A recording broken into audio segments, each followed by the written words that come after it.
What's going on, everybody? We got another NFL True or False segment.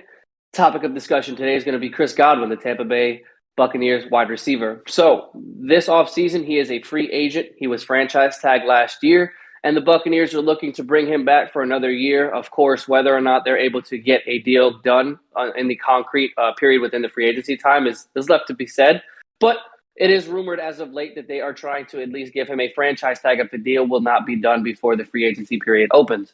So, Kyle, true or false? Will Chris Godwin be a Tampa Bay Buccaneer come the beginning of the free agency period? I think it will be true. I think when you look at the situation that the Bucks are presented with right now, they don't really know who their quarterback is going to be week one.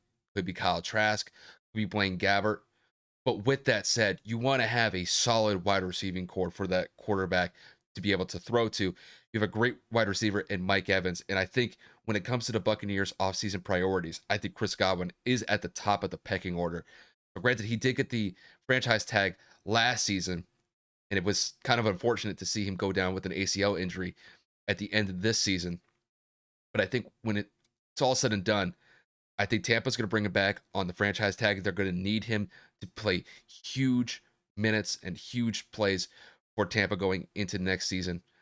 I don't really see a scenario where he walks unless they can't agree to a long-term extension and they don't outright tag him.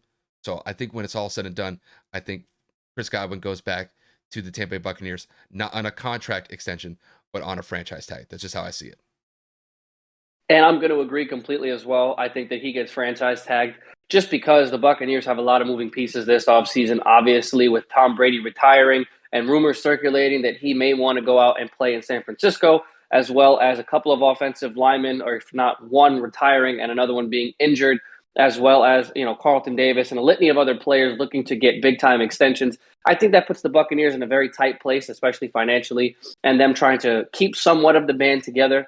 I know that he is going to be their primary focus, but in terms of getting a deal done with a receiver that's coming off of an ACL injury and the wide receiver market cap hit looking to increase in terms of average salary per year, deals like the Devontae Adams deal, the Allen Robinson deal that's coming, they are increasing the threshold for what wide receivers would like to make in an NFL season. So I think that those negotiations are going to end up going through the NFL free agency period, and they will end up having to tag Chris Godwin for another year.